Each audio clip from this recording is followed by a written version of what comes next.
అంతరాయతిమిరోపశాంతయే శాంతపావనమచింత్య వైభవం తన్నరం వపుషి కుంజరం ముఖే మన్మహే కిమపి తుందిలం మహా శరణం కరవాణి శర్మదంతే చరణం వాణి చరాచరోపజీవ్యం కరుణామసృణైః కటాక్షపాతైః కురు మామంబ కృతార్థసార్థవాహం. గురుర్బ్రహ్మా గురుర్విష్ణుర్గురుర్దేవో మహేశ్వరః గురుః సాక్షాత్ పరం బ్రహ్మ తస్మై శ్రీ గురవే నమః. వ్యాసం వసిష్ఠనప్తారం శక్తేః పౌత్రమకల్మషం పరాశరాత్మజం వందే సుకతాదంతపోనిధిం. అచతుర్వదనో బ్రహ్మా ద్విబాహురపరో హరిః అఫాలలోచనః శంభుర్భగవాన్ బాదరాయణః. వంశీ విభూషితకరాన్నవనీరదాభాత్ పీతాంబరాదరుణబింబఫలాధరోష్ఠాత్ పూర్ణేందు సుందరముఖాదరవిందనేత్రాత్ కృష్ణాత్ పరం కిమపి తత్వమహం న జానే. గోష్పదీకృతవారాశిం మశకీకృతరాక్షసం రామాయణ మహామాలారత్నం వందే నీలాత్మజం.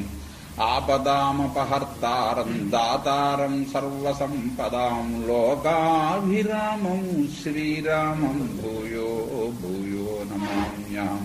పూజ్యాయ రాఘవేంద్రాయ సత్యధర్మరతాయ చ భజతాం కల్పవృక్షాయ నమతాం కామధేనవే.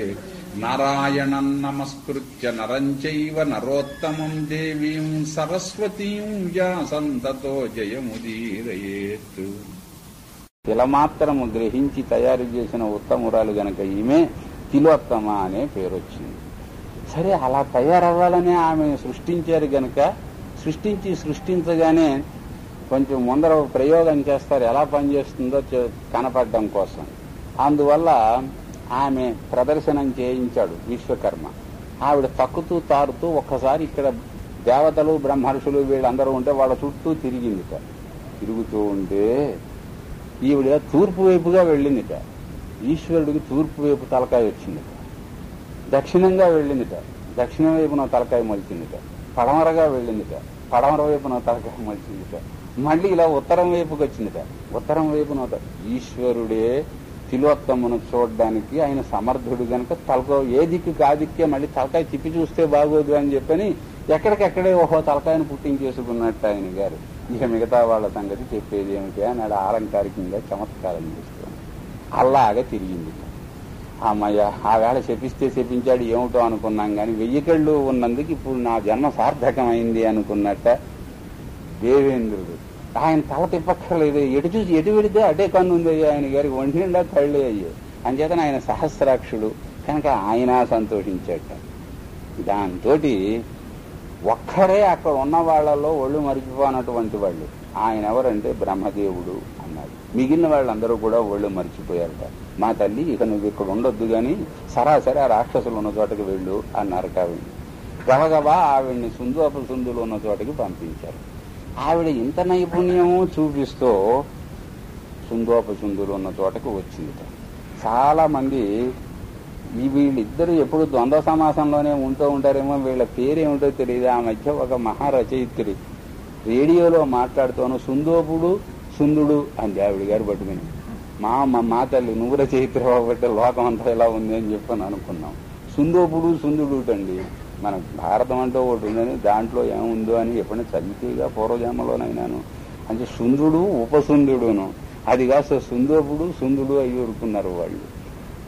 ఇంతకు వాళ్ళు ఉన్న చోటకి ఈవిడొచ్చింది. రావడంలో మరి తక్కువగా వస్తుందా? వీళ్ళిద్దరూ ఇక్కడ కూర్చుని కబుర్లు చెప్పుకుంటూ ఉంటే ఆవిడ పువ్వులు కోసుకుంటుంది. పాపం అక్కడికి వచ్చి ఇంకెక్కడ పువ్వులు దొరకలేదు. వీళ్ళిద్దరికి ఎదురుగుండగా వచ్చి రక్తేనైకేన వాసస. ఇప్పుడు మగవాళ్ళలాగే ఇప్పుడు కదనుకోండి, అదే ఇలాగ ఒకటి కట్టుకునే పంచే పైన ఉత్తరీయము మగవాళ్ళు ఎలా 2 వస్త్రములు ఎలా ధరిస్తారో స్త్రీలు కూడా అలాగే ధరించేవారు. అది ఇప్పటికి కూడా అస్సాం ప్రాంతాల్లో అది ఉన్నది. అడుగున ఒక వస్త్రం కట్టుకోవడం, పైన ఇంకొకటి ఇలాగే ఉత్తరీయం కప్పుకున్నట్లుగా వాళ్ళు వేసుకోవడము పూర్వం అలా ఉండేది. ఆవిడ ఏం చేసిందంటే ఆ పై తీసి పారేసింది. ఏకేన వస్త్రేనా అన్నాడు, ఒకే వస్త్రంతో వచ్చింది. అది కూడా రక్తేనా అన్నాడు.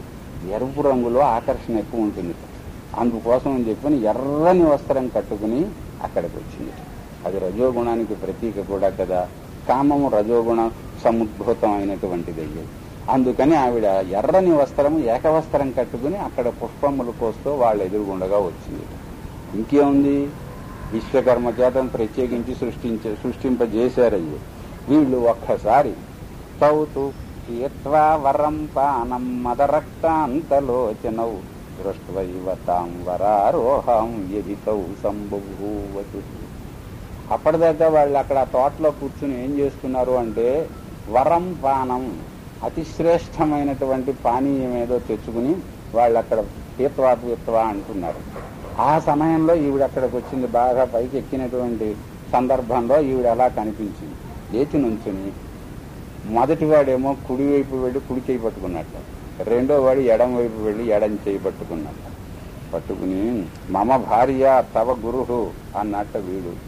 అన్నగారు అన్నట్ట, ఒరే నా భార్య నువ్వు నమస్కరించవలసిందిరా, నీకు తల్లి లాంటిదిరా అన్నట్టు వీడు. మమ భార్య తవ వధూహు అన్నట్టు వీడు. ఇది నా భార్యరా, నీ కోడల్లాంటిది అవుతుంది, నీ మరదలు అవుతుంది అని చెప్పానంట. నువ్వు కంటే కూతురు లాంటిది, అంచేత నువ్వు దాన్ని పట్టుకోకూడదు, చెయ్యి వదిలే అన్నట్ట వీడు. నైషా తవ అన్నట్ట ఒకడు, ఇది నీది కాదు అన్నట్ట. మమైషా అన్నట్ట ఇంకొకడు.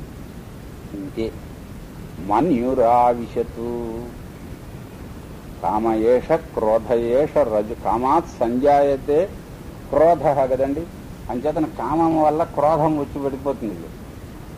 చివరికి వచ్చేటప్పటికి బుద్ధినాశం అయిపోయి నశిస్తాడు అని వరసను చెప్పుకుంటూ వస్తాడే మెట్లు ఒకదాని తర్వాత. వీళ్ళకి మన్యురావిశతు అన్నాడు, కోపం వచ్చింది. ఆ కోపం రావడం ఏమిటి, దాన్ని ప్రకటించడం, తేల్చుకోవడం కోసం ప్రారంభించారు. ఇద్దరు చచ్చుకున్నారు వాళ్ళు. ఇంతదాకా కథ చెప్పి కనుక నాయన వీళ్ళు పడిపోయిన తర్వాత ఆవిడో ఆదిత్య చరితాన్లోకాన్ విచరిష్యసి భావిని తేజసాచ సుదృష్టాన్ త్వాం నకరిష్యతి కశ్చన.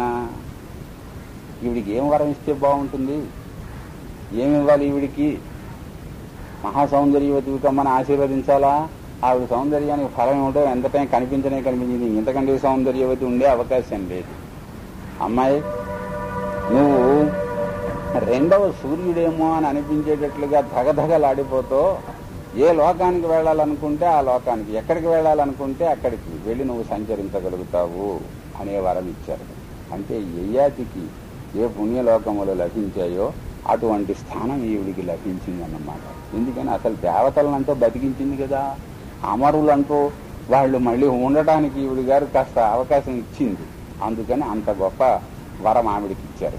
తిలోత్తమం ఎక్కడైనా ఉండవచ్చు, నిన్ను చూడగలిగిన వాడు ఎవడు ఉండడు నువ్వు తలుచుకోకపోతేనో అని ఇంకొక వరం ఇచ్చారు ఆవిడికి. ఎవరికి కూడా కనపడదట ఆవిడ. తేజసాచ సుదృష్టాంత్వాం నకరిష్యతి కశ్చన. నీ తేజస్సు కారణంగా నిన్ను ఎవరు కూడా చూడలేడు అన్నాడు. అంటే ఆమె తలుచుకుని కనపడాలని అనుకుంటే తప్పటికి ఎవరికీ కనపడకుండా కూడా తేజో రూపంతో ఆవిడ గారు తిరుగుతూ ఉండగలదు అని అంత వరం ఇచ్చారట ఆవిడికి. సరే, ఆవిడ వెళ్ళింది బ్రహ్మలోకానికి. బ్రహ్మదేవుడి గారు వెళ్ళాడు. ఇంతవరకు ఈ కథ చెప్పి ఈ రకం ప్రమాదం మీకు రాకూడదయ్యా అన్నాడు నారదుడు. కనుక మరి ఏం చేస్తాం అని ఆలోచిస్తే, తే అన్యోన్యం వశమాగతాహ. వాళ్ళు ఒకడి మాట ఒకడు వినని వాళ్ళు కారు కదా, ప్రతివాడికి లొంగి ఉండేటువంటి వాడు. అదే తే అన్యోన్య వశమాగతాహ అనడంలో అది. సహదేవుడు చెప్పిన మాట ధర్మరాజు గారు కూడా వింటాడు, సహదేవుడు నలుగురు చెప్పిన మాట వింటాడు.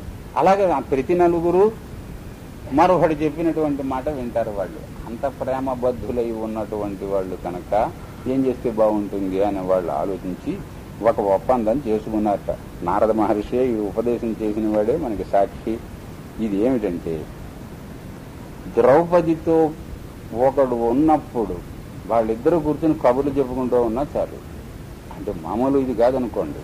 ద్రౌపదితో ఒకడు ఉన్న సమయంలో రెండో వాడు గనక వాళ్ళ దగ్గరకు వెళ్ళాడో, సమీపించాడో, 12 సంవత్సరములు అతడు వనవాసం చెయ్యాలి అని. ఊరికే వనవాసం ఎందుకని తర్వాత తీర్థయాత్ర అన్నారనుకోండి. ఇక్కడ చెప్పిన మాట మాత్రం వనవాసమే స్పష్టంగా చెప్పినది. సనో 12 వర్షాణి బ్రహ్మచారి వనే వసేత్తు. 12 సంవత్సరములు బ్రహ్మచర్యం అవలంబించి వనవాసం చెయ్యాలి మనలో ఉన్నటువంటి వాడు. ద్రౌపద్యా నహాసీనాన్ అన్యోన్యం యో అభిదర్శయేత్తు. ద్రౌపది ప్రక్కన ఉండగా ఎవడైనా గనక చూశాడు అంటే, మన నలుగురిలో మరొకడు వెళ్ళి చూశాడు అంటే, దగ్గరికి వెళ్ళాడు అంటే వాడు బ్రహ్మచారి అయి వనంలో ఉండాలి అన్నాడు. సరే వెళ్ళొస్తానన్నాడు నారద మహర్షి. ఇది చేయడం కోసమే ఆయన గారు ఇక్కడికి వచ్చాడు. అది అయిపోగానే ఇంకా 6 నిమిషం కూర్చోలేదు పైన. పెడుతున్నానన్నాడు. ఆయన చాలా పనులు ఉన్నాయి, పాండవులు ఒక్కళ్ళేనా, ఇలాంటివి ఇంకా ఎంతమందిని అనుగ్రహించాలో ఆయన. అందుకని వెంటనే అక్కడి నుంచి బయలుదేరారు. ఇది అయిన తరువాత కాలం గడుస్తుంది, బాగానే ఉంది, అంతా సుఖంగా ఉంటున్నారు. పాండవులు ధర్మం ప్రకారమే వ్యవహరిస్తున్నారు. కౌరవులందరూ కురువంశీయులందరూ కూడా వీళ్ల మాహాత్యం కారణంగా హీనదోషాహ, ఏ లోపము లేకుండా చక్కగా ఉంటున్నారు. అలా ఉన్న సమయంలో కొంతమంది దొంగలు ఏం చేశారంటే, ఒక బ్రాహ్మణుని గోవులను తోలుకొని పోతున్నారు ఓనాటి రాత్రిపూట. వెంటనే ఆయన కుయ్యోమొర్రోమంటూ ఇక్కడికి వచ్చాడు. పాండవుల ఇంటి దగ్గరికి వచ్చాడు ఆయన గారు. అక్కడికి వచ్చి అందులోనూ అర్జునుడు మేడ ముందరు నిలబడి అరవటం ప్రారంభించాడు. అరక్షితారం రాజానం బలిషడ్భాగహారిణం తమాహు సర్వలోకస్య సమగ్రం పాపచారిణం. ప్రజల దగ్గర నుంచి పన్నులు మాత్రం పుచ్చుకుంటూ వాళ్ళకి రక్షణ కల్పించినటువంటి పరిపాలకుడు ఉన్నాడే, వాడు సర్వలోకముల పాపమును పోగేసుకుంటున్నాడు అని ధర్మశాస్త్రములు ఘోషిస్తున్నాయి. నా గోవులనేమో పట్టుకుపోతున్నారు, మీరు వచ్చేమో రక్షించాలి, రక్షించకపోతే మీకు ఈ పాపం అంతా వచ్చి చుట్టుకుంటుంది అని ఈయన అరవటం ప్రారంభించాడు. ఇతనికి వినిపించింది అర్జునునికి. అయితే అస్వస్థమానం ఎందుకుంటాయి, వీళ్ళు ఆయుధాగారం విడిగా ఉంది, మరి ఒక్క ఆయుధమైనా ఇంట్లో పెట్టుకుండా మరి ఎందుకున్నాడో, ఇలా చేయడం కోసం ఉన్నాడేమో ఆయన. ఆ ఆయుధాగారానికి వెళ్ళాలి అంటే ఆ వెళ్లే దారిలో, అంటే వెళ్ళి ఒక గదిలోకి వెళ్ళాలి, ఆ గదిలో ద్రౌపది ధర్మరాజు ఉన్నారు.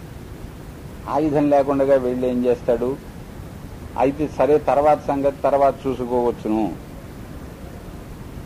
ఈ ధర్మలోపం రాకూడదు అని బయలుదేరి వెళ్ళాడు. ఆయుధాలు తెచ్చుకున్నాడు. ఈ బ్రాహ్మణుడు చూపించిన దారినే వెళ్ళాడు.